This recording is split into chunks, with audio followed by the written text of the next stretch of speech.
Bom, nós voltamos com o Dr. César Babler, ele que é advogado, é especialista em direito público, é coordenador nacional de programas de pós-graduação nessa área, é mestrando em educação, escreve sobre o direito constitucional e outras matérias no campo do direito. Está dando um show aqui para nós, falando sobre os direitos individuais das pessoas frente ao processo de pandemia.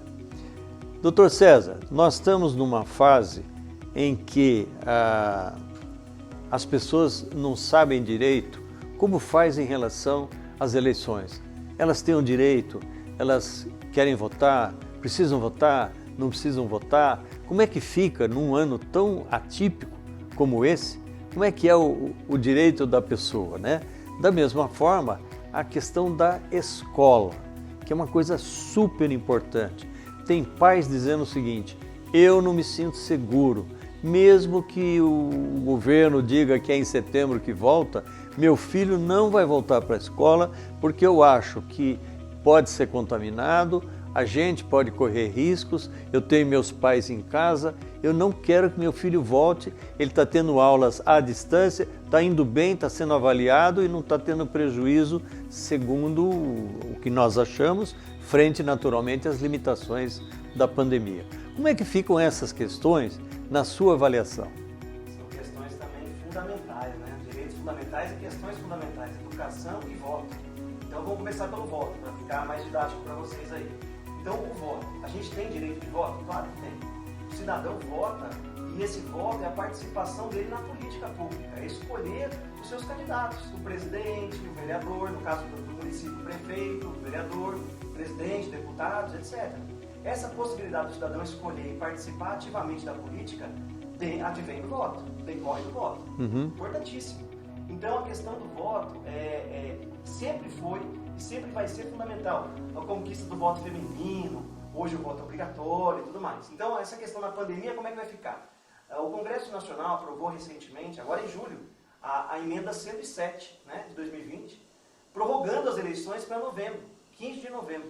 Para garantir a participação. Para garantir a participação. Mas olha que interessante, pouca gente conhece, professor Eduardo, que essa própria emenda, a mesma emenda, considerou uma data limite, 27 de dezembro. Pode ser que tenha município durante o Natal preparando as eleições ali. Por quê? Sim. Porque dependendo, aquilo que eu falei para vocês agora há pouco, dependendo do município, se a pandemia estiver mais agravada ou menos agravada, eles podem prorrogar ainda mais esse prazo de 15 de novembro. Até 27 de dezembro. Compreendi. Bom, e em relação às escolas, como é que fica?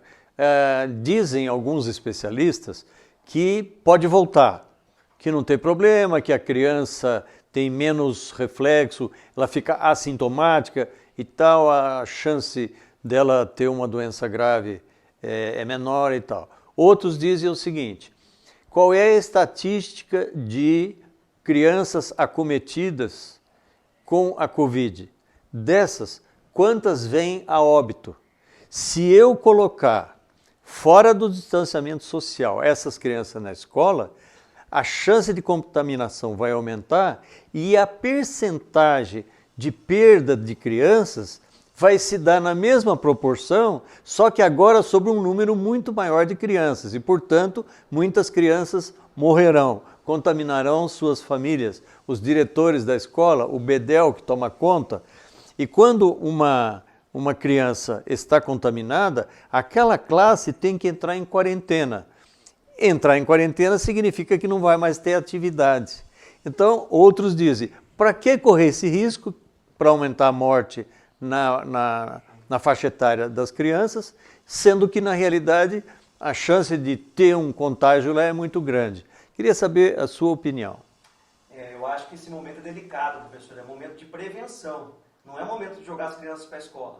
Na minha modesta opinião, o poder público está falando de jogar para a escola porque ele está se sentindo negligente na impossibilidade de dar o ensino à distância para as crianças. Na escola particular isso está sendo implementado já. E o nosso futuro é o ensino à distância. Todo mundo caminha para isso. Os estudos mais recentes de educação apontam para esse sentido. E aí isso mostra uma falha do poder público em não conseguir implementar o ensino à distância e querer jogar as crianças para a escola. Eu acho que não é esse o caminho, na minha opinião. Eu acho que realmente o momento é de cuidado, de cautela. Então a gente tem que forçar o poder público a implementar uma política de educação à distância, porque as crianças não têm nem internet direito, né, professor? Pois a é. gente tem uma condição precária da população. Tem crianças que têm internet em casa, os pais estão juntos, existe um processo aí da família trabalhar junto com o professor, uma empatia com o professor, está dando certo em muitas situações, né? Mais até do que a gente imaginava. Eu que sou da área da educação, meu doutorado na Unicamp é exatamente sobre a parte de educação à distância, os sistemas de aprendizagem colocados à disposição da educação e da interação humana. Eu sempre aprendi que é possível fazer isso. E esse processo agora teve que ser antecipado, né? Então foi muito eficiente. Mas em outras áreas, sobretudo na escola pública, a educação infantil foi muito prejudicada e, sobretudo, crianças que são de menor poder aquisitivo, em suas casas não tem Wi-Fi, às vezes não tem um laptop, o celular não tem o alcance para receber os conteúdos que são pesados, né? Conteúdos que precisam de imagem, de áudio, de conteúdos de matérias mesmo, que pesam muito e não cabe no celular e ele não consegue fazer pelo celular, não é? Então, nesse caso, é claro que há um déficit, mas os professores dizem o seguinte: numa pandemia, você não tem que analisar desta forma. A recuperação da criança sempre vai existir, vai ter o momento certo. Para que correr riscos, né? Então, muitos educadores até se dizem contrários e até dizem: eu não vou voltar para a sala de aula porque eu vou ficar doente. Esse é um risco. E para as escolas é um risco também porque passa a ser um problema do empregador não cuidando do empregado ou cuidando parcialmente, e aí corre o risco de ter uma ação trabalhista. É um processo complexo, né, doutor? É muito complexo, é interessante isso, né? A gente discutir. Eu fico feliz porque a gente nunca discutiu esses temas. Então é um momento de discutir, é um momento de avançar nisso. Quem sabe a discussão vai levar a uma implementação e uma efetivação dos direitos fundamentais maior, né? Que a gente precisa disso, era o momento.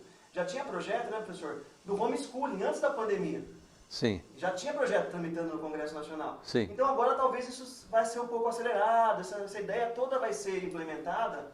Eu acho que é o caminho para isso. A gente pode trabalhar um pouco isso. Os políticos, Congresso Nacional, junto com o Executivo e o Judiciário, talvez se harmonizando aí para implementar uma educação mais efetiva, porque a doutrina jurídica diz, alguns doutrinadores de peso, dizem que a saúde e a educação são suprafundamentais, não são só fundamentais, são suprafundamentais. Exatamente. Elas estão além dos outros. Sem saúde, sem educação, a gente não consegue implementar os outros.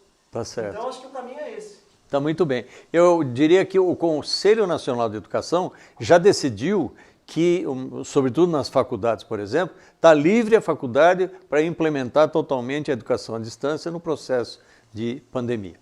Eu queria ver com o Dr. César a questão das fake news. Às vezes tem uma discussão política sobre fake news, se o STF está perseguindo ou não as pessoas, se existe uma guerra aí política em relação a isso. Mas, de qualquer forma, as fake news são mentiras que são colocadas, semi-verdades, coisas maliciosas que podem prejudicar a vida das pessoas e das instituições, de empresas e até da classe política e tudo mais, né?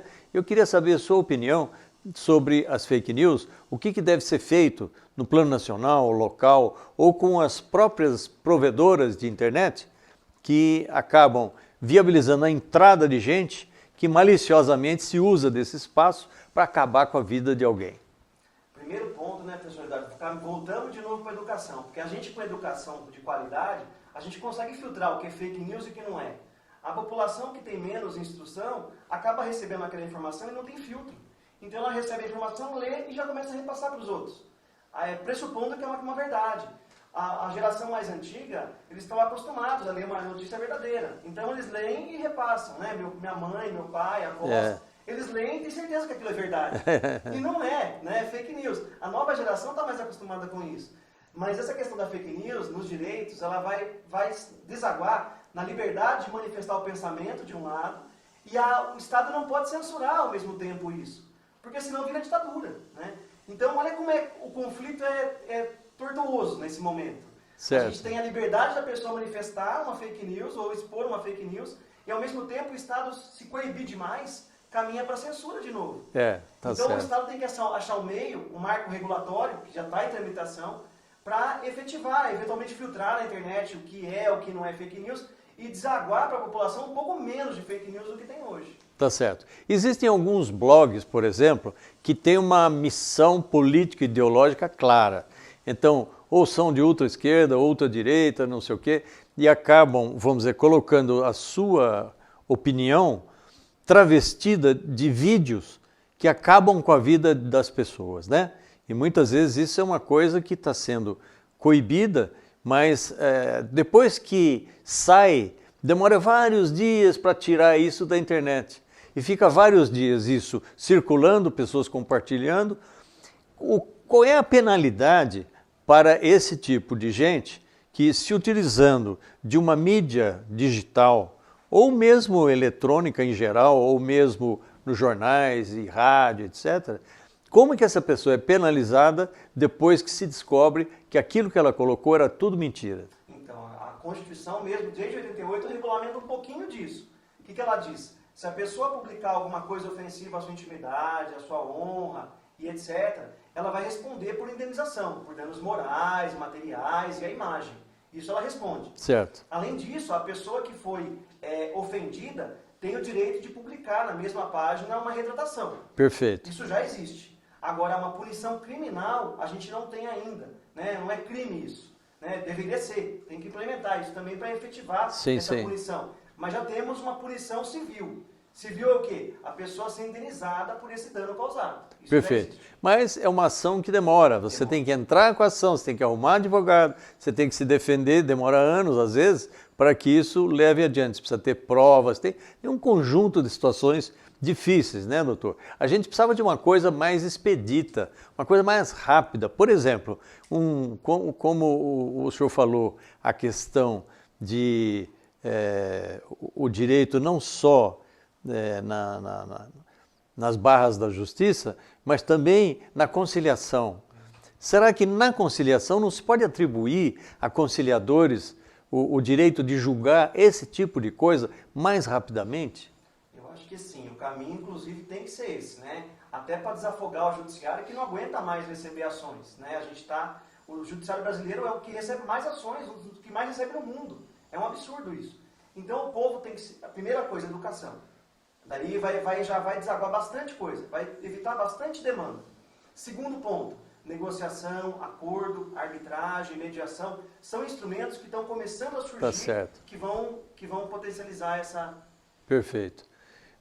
Doutor César, nós estamos chegando ao final do nosso programa. Eu queria que o senhor falasse para o pessoal do programa Mais Cidadão algumas coisas que são importantes para a vida dele, para ele se defender, para ele saber que ele tem direitos que são fundamentais em qualquer momento da vida, mas que agora na pandemia são ainda mais fundamentais, porque todos nós, e principalmente as pessoas mais vulneráveis, estamos sujeitos aí a sermos atacados de tudo quanto é jeito e às vezes nos sentimos impotentes em relação a isso. Sobretudo aquelas pessoas que não têm um poder aquisitivo maior e que acabam, vamos dizer assim, sem até a proteção de advogados e tudo mais, né?